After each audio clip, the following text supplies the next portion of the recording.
댓글에 이렇게 질문하는 분이 계셨습니다. 이 질문을 하셨던 분이 오늘 영상을 꼭 보셨으면 하는 바람이에요. 많은 분들이 카페 창업을 꿈꾸지만 얼마나 돈을 들여야 카페를 차릴 수 있는지 감조차 없이 막연하게 생각하는 경우가 많습니다. 심지어 자본금이 얼마 있지도 않은데 당장 돈을 벌어야 하는 상황이라서 일단 시작부터 하신다는 분들도 제법 많이 만났습니다. 또 다른 분은 오랜 기간 직장을 다니다 퇴직을 했는데 마땅히 취업이 되지 않아 카페 창업을 생각하게 되었다고 연락을 주셨어요. 그래서 오늘은 카페를 차리려면 보통 어느 정도의 돈이 드는지 알아보고 최소 자본으로 샌드위치 카페를 창업하고 안정적으로 자리 잡는 방법을 안내해 드리려고 합니다. 카페 창업을 할 때 일반적으로 매출이 높으면 돈을 번다고 생각해요. 근데 실제로는 월 매출 1억이 넘어도 폐업하는 곳이 많다고 합니다. 왜 그럴까요? 돈을 버는 데 있어서 사장은 여러 능력이 필요하거든요. 가장 중요한 매출 올리는 능력이 있어야 하고요. 비용을 아끼는 능력, 수익률을 높이는 능력, 사람을 내 편으로 만드는 능력, 사업을 확장하는 능력이 그것입니다. 이것은 전부 다른 능력이에요. 분명하게 다 다른 능력이라는 걸 이해할 필요가 있습니다. 그래서 매출만 많이 올리면 돈을 번다라고 생각하는 사람들은 수익이 나지 않거나 사람 때문에 문제가 생기는 경우가 많습니다. 자, 이제 스스로 판단해 보세요. 여러분은 어떤 능력의 소유자인가요? 한 가지 능력만 갖고 돈을 벌 수 있다고 생각하셨다면 오늘 영상 끝까지 시청하시기 바랍니다. 샌드위치 메뉴로 창업하는 분들을 조사한 결과를 찾아봤더니 2천만 원 미만이 18.5%, 2천만 원에서 5천만 원 미만이 23.9%, 5천만 원에서 1억 미만이 28.8%라고 합니다. 물론 좋은 입지에 권리금을 주고 들어가는 자리도 있겠지만 메뉴의 특성상 배달 창업이 많은 업종이라 상대적으로 상권에서 좀 더 자유로운 것 같습니다. 평균으로 6천만 원 정도를 예상하면 샌드위치 카페로 창업이 가능하다고 생각됩니다. 하지만 우리는 좀 더 비용을 줄여볼까요? 창업 비용이 많이 들어가는 것과 작게 들어가는 것은 현재 자신의 역량과 상관이 있습니다. 인테리어만 셀프로 할 수 있어도 비용은 크게 줄어드니까요. 관련 분야에 핵심 역량이 있다면 최소 비용이라도 창업이 가능하다는 얘기입니다.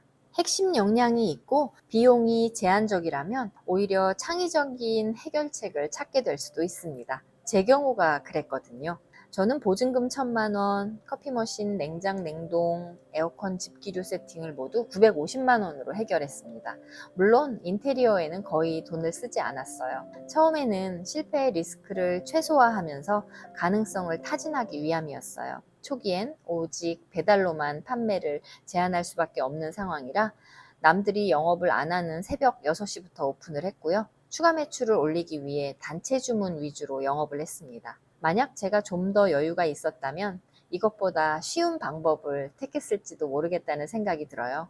그랬다면 이렇게 빠르게 성장하지 못했을지도 모르겠네요. 지나고 보면 고난이 꼭 나쁜 것만은 아닌 것 같습니다. 자, 지금 힘든 구간에 계시는 분들께 말씀드릴게요. 현재 매출이 하루 10만 원이라면 하루에 15만 원 팔려면 뭘 하면 될까를 고민하세요. 구체적인 숫자가 눈에 보여야 아이디어가 떠오릅니다. 떠오르는 생각들을 생각에서 그치지 말고 실행해 보세요.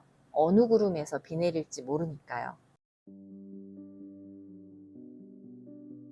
카페 창업을 하는데 필요한 핵심 역량은 내가 고객에게 줄 수 있는 차별화된 가치입니다.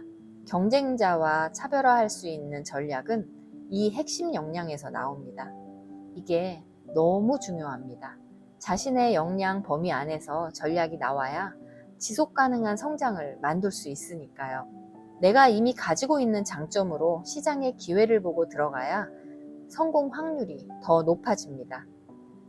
시장의 기회를 발견해서 새로운 사업으로 업종을 변경할 때 가장 먼저 해야 할 일은 핵심 역량을 확보하는 것입니다.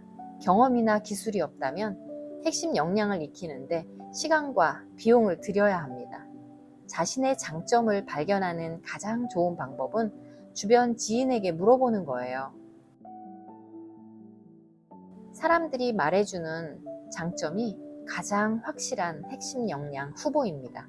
여기서 분명하게 짚고 넘어가야 할 것은 핵심 역량은 열매나 가지가 아니라는 점입니다. 내 장점인 요소를 가능하게 만들어준 본질을 찾으셔야 합니다. 본질은 뿌리예요. 예를 들어 볼게요. 자신감을 회복하는 한 끼라는 슬로건을 내건 저희 매장은 고객들로부터 든든하고 맛있어요, 재료가 신선해요 등의 피드백을 받습니다. 그렇다면 저희의 핵심 역량은 맛있는 레시피일까요? 여기서 핵심 역량은 고객의 취향을 분석하는 능력, 재료 관리 시스템에 있습니다. 타겟 고객을 뾰족하게 잡고 그들이 평소 어떤 음식을 즐겨 먹는지, 주로 어느 시간대에 어디서 배달을 시키는지 분석해 보세요. 그래야 그들이 선호하는 재료를 가지고 신메뉴를 지속적으로 개발할 수 있습니다. 고객의 욕구를 발견하고 취향을 저격하는 메뉴를 개발할 수 있는 역량이 바로 저희의 핵심 가치입니다. 이것이 제가 말하는 뿌리예요. 초보 창업자가 안정적으로 사업을 운영하려면 핵심 역량을 개발하는 것이 중요합니다. 먼저 자신의 강점을 파악하세요. 이것이 자신의 사업을 어떤 방향으로 이끌어야 할지 결정하는데 중요한 기준이 됩니다.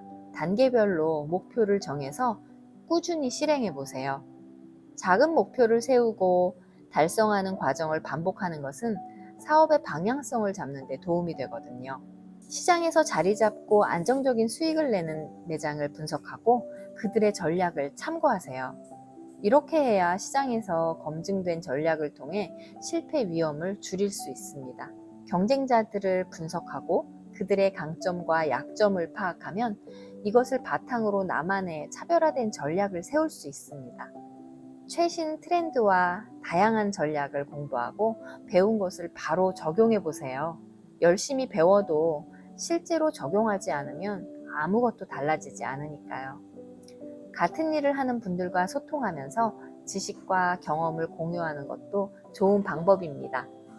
각자 다른 역량을 가진 사람들이기 때문에 문제를 해결하는 접근 방식이 모두 다릅니다. 서로가 서로에게 배울 수 있어서 큰 도움이 될 거예요. 여러분들이 주신 메일이나 댓글의 질문을 토대로 컨텐츠를 만들다 보니 비슷한 이야기가 반복되는 것 같아요. 제가 생각하는 본질은 바뀌지 않으니까요. 그냥 아는 것과 적용해보는 건 하늘과 땅 차이예요. 9월 프로그램 신청은 고정 댓글에 링크 걸어두겠습니다. 여러분의 도전을 응원합니다. 감사합니다.